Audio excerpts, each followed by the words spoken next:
जय श्री कृष्णा। ऋषिरे श्रृंग का चरित्र।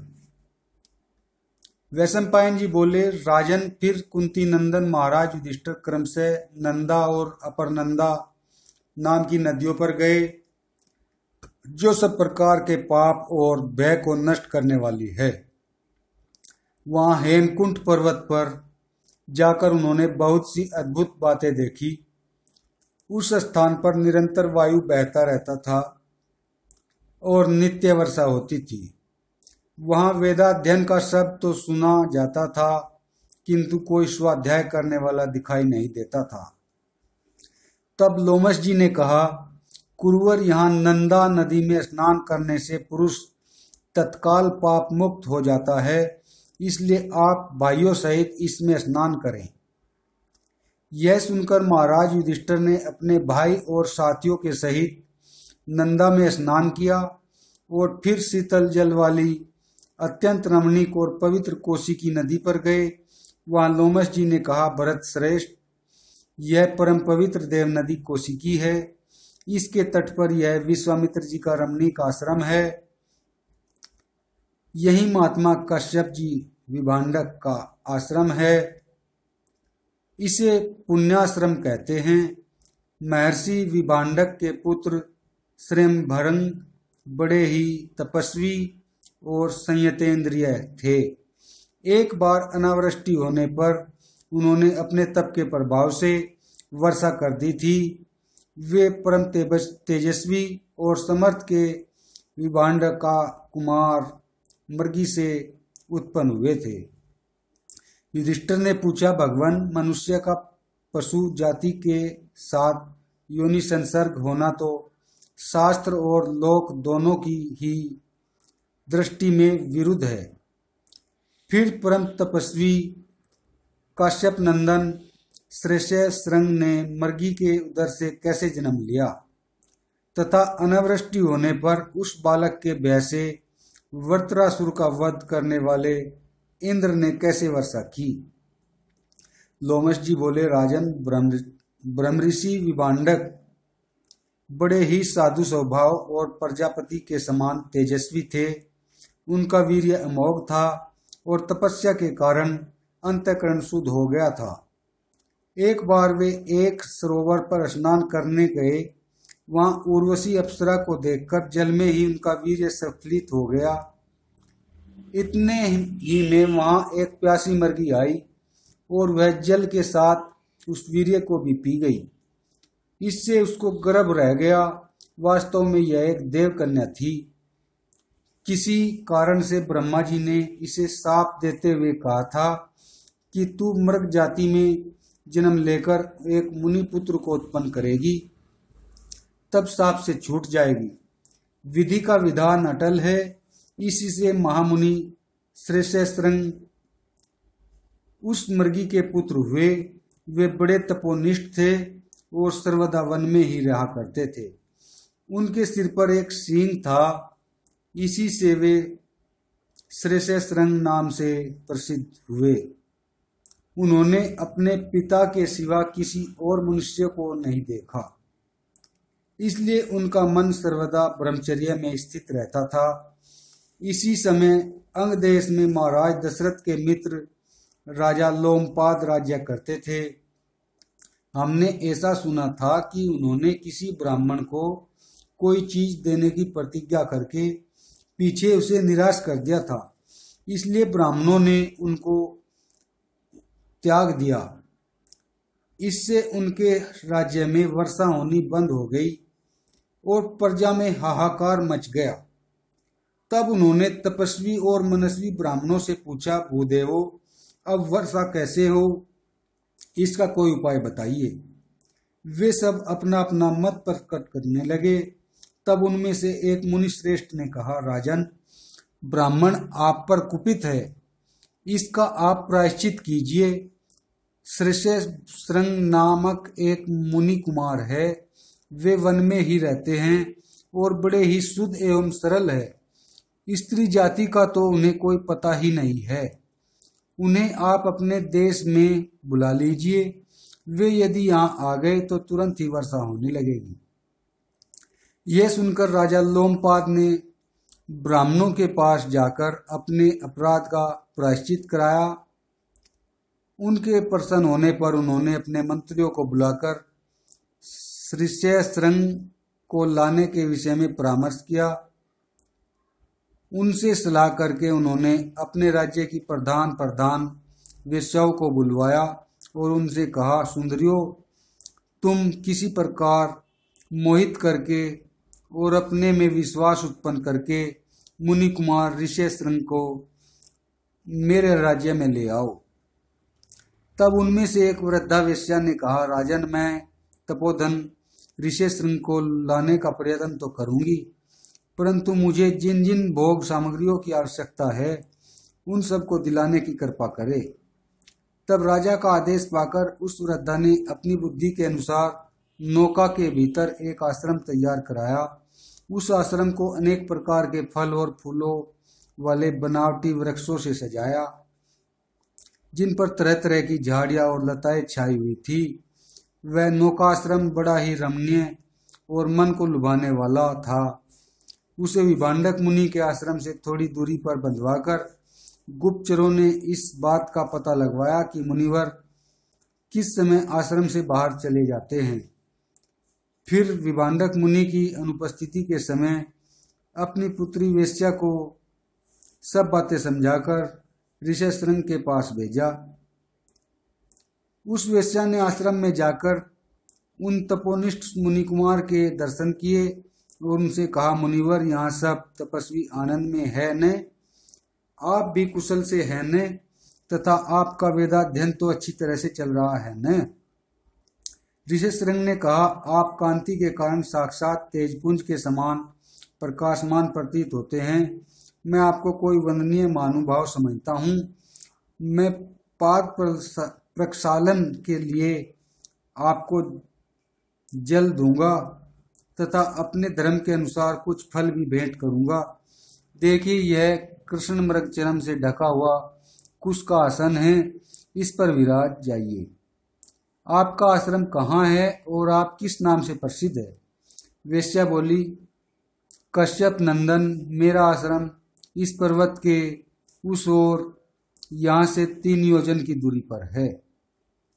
मेरा ऐसा नियम है कि मैं किसी को प्रणाम नहीं करने देता और न किसी का दिया हुआ पाद्य ही स्पर्श करता हूँ। मैं आपका परमेय नहीं हूँ, बल्कि आप ही मेरे वंद्य है। ऋष्यशृंग बोले, ये बिलावे, आंवले, कुरुशक, इंगुदी और पिपली आदि पके हुए फल रखे हैं। इनमें से आप अपनी रुचि के अनुसार ग्रहण करें। लोमश जी कहते हैं, राजन, उस वेश्या की लड़की ने उन सब फलों को त्याग कर उन्हें अपने पास से बड़े रसीले, दर्शनीय और रुचिवर्धक स्वादिष्ट पदार्थ दिए। इसके सिवा सुगंधित मालाएं, विचित्र और चमकीले वस्त्र तथा बढ़िया बढ़िया शरबत भी दिए। उन्हें पाकर ऋष्यशृंग ने बड़े प्रसन्न हुए और हंसने खेलने में उनकी प्रवृत्ति हो गई। इस प्रकार उनके मन में विकार का अंकुर फूटता देख वेश्या उन्हें तरह तरह से लुभाने लगी। फिर कई बार उनका गाढ़ आलिंगन कर उनकी ओर कटाक्षपात करती अग्निहोत्र का बहाना करके वहां से चल दी। एक मुहूर्त बीतने पर आश्रम में कश्यप नंदन विभांडक मुनि आए। उन्होंने देखा कि ऋष्यशृंग अकेले में ध्यान सा लगाए बैठा है। उसके चित्त की स्थिति सर्वथा विपरीत हो गई है। वह ऊपर को देख देख कर बार बार दीर्घ निश्वास छोड़ता है। उसकी ऐसी दीन दशा देखकर उन्होंने कहा, बेटा, आज सायंकाल के अग्निहोत्र के लिए तुमने समिधाएं ठीक क्यों नहीं की? क्या आज तुम अग्निहोत्र से निवृत्त हो चुके हो? आज तुम और दिनों की तरह प्रसन्न नहीं जान पड़ते, बड़े ही चिंतातुर, अचेत और दीन से दिखाई देते हो। बताओ तो आज यहाँ कोई आया था क्या? ऋष्यशृंग ने कहा, पिताजी, यहाँ आश्रम में एक जटाधारी ब्रह्मचारी आया था। वह सुवर्ण के समान उज्जवल वर्ण था। उसके नेत्र कमल के समान विशाल थे। वह बड़ा ही रूपवान, सूर्य के समान तेजस्वी और अत्यंत गौरवर्ण था। उसके सिर पर बड़ी सुगंधित और लंबी लंबी काली जटाएं थी। वे सुनहरी डोरियों से गुथी हुई थी। आकाश में जैसे बिजली चमकती है, उसी प्रकार उसके गले में सुवर्ण के आभूषण झिलमिला रहे थे। गले के नीचे उसके 2 मांसपिंड थे। वे रोमहीन और बड़े ही मनोहर थे। जिस समय वह चलता था, उसके पैरों से बड़ी ही अद्भुत झनकार होती थी तथा मेरे हाथों में जैसे यह रुद्राक्ष की माला बंधी हुई है, उसी तरह उसके दोनों हाथों में झनकारती हुई सोने की लड़ियां पड़ी हुई थी। उसका मुख भी बड़ा ही विचित्र और दर्शनीय था। उसकी बातचीत सुनकर हृदय में आनंद की लहरें उठने लगती थी। उसकी कोयल की सी वाणी बड़ी ही सुरीली थी। उसे सुनने से मेरे हृदय में हूंक सी उठती है। वह मुनि कुमार क्या था, मानो कोई देवपुत्र ही था। उसे देखकर मेरे मन में उसके प्रति बहुत ही प्रीति और आसक्ति हो गई है। उसने मुझे नए नए फल दिए थे। मैंने अब तक जो जो फल खाए हैं, उनमें से किसी में से भी वैसा रस नहीं मिला। उनमें न तो वैसे छिलके ही हैं और न उनके समान गुद्दा ही है। उस रूपवान मुनि कुमार ने मुझे बड़ा ही स्वादिष्ट जल पीने को दिया था। उसे पीते ही मुझे बड़े आनंद का अनुभव हुआ और पृथ्वी घूमती सी दिखाई देने लगी। वे जो बड़े ही विचित्र और सुगंधित पुष्प बड़े पड़े हुए हैं, उसके वस्त्रों में गुथे हुए थे। उन्हें बिखेरकर वह तप से देदीप्यमान मुनि कुमार अपने आश्रम को चला गया। उसके जाते ही मैं अचेत सा हो गया और मेरे शरीर में दाह सा होता है। मैं चाहता हूँ जल्दी से जल्दी उसके पास पहुँचूं और उसे यहाँ लाकर सदा अपने साथ रखूं। विभांडक बोले, बेटा ये तो राक्षस है। वे ऐसे ही विचित्र और दर्शनीय रूप से घूमते रहते हैं। ये बड़े ही पराक्रमी होते हैं और ऐसे सुंदर सुंदर रूप धारण करके सर्वदा तपस्या में विघ्न डालने का विचार करते रहते हैं। जिस जितेंद्रिय मुनि को उत्तम लोकों में जाने की इच्छा हो, उसे इनका साथ नहीं करना चाहिए। ये बड़े पापी होते हैं और तपस्वियों को विघ्न पहुंचाकर ही प्रसन्न होते हैं। तपस्वी को तो उनकी ओर आंख उठाकर देखना भी नहीं चाहिए।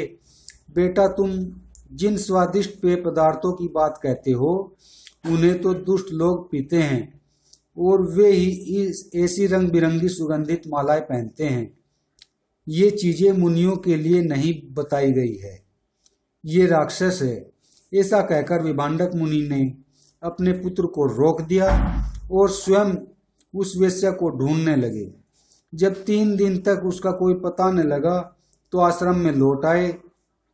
इसके पश्चात जब स्रोत विधि के अनुसार विभांडक मुनि फिर फल लेने के लिए गए तो वह वेश्या ऋषिशृंग को फंसाने के लिए फिर आई। उसे देखते ही ऋषिशृंग बड़े हर्षित हुए और हड़बड़ाकर उनके पास दौड़ आए और उससे बोले, देखो, पिताजी के यहाँ आने से पहले ही हम तुम्हारे आश्रम को चलेंगे।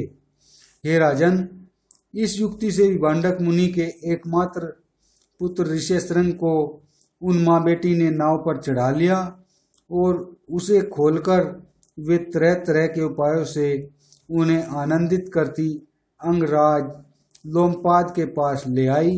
अंगराज उन्हें अपने अंतःपुर में ले गए। इतने में ही उन्होंने देखा कि सहसा वृष्टि होने लगी और सब और जल ही जल हो गया।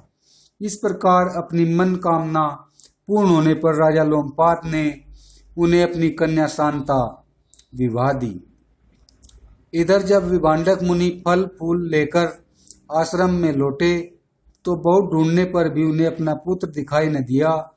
इससे उन्हें बड़ा ही क्रोध हुआ और ऐसी आशंका हुई कि यह सारा षड्यंत्र अंगराज का ही रचा हुआ है।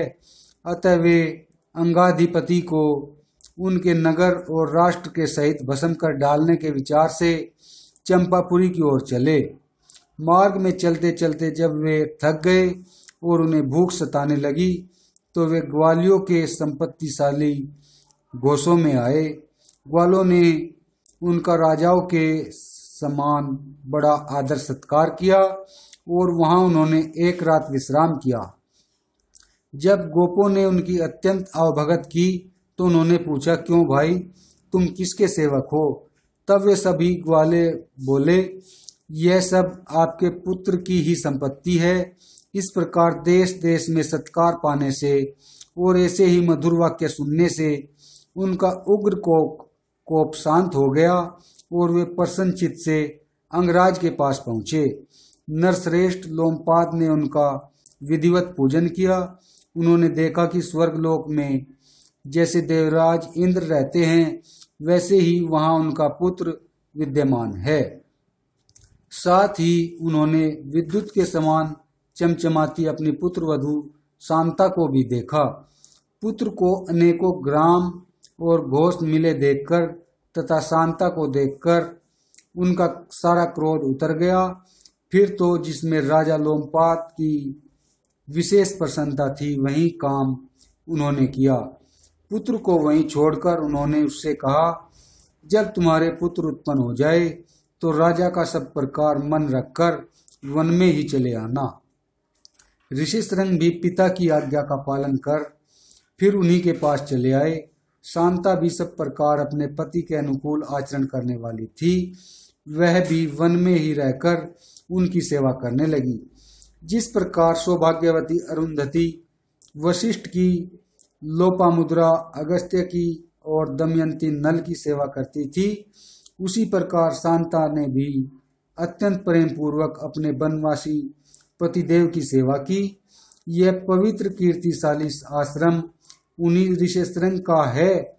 इसके कारण इस समीपवर्ती विशाल सरोवर की शोभा भी बहुत बढ़ गई है। इसमें स्नान करके तुम कृतकृत्य और शुद्ध हो जाओ, फिर दूसरे तीर्थों की यात्रा करना। जय श्री कृष्णा।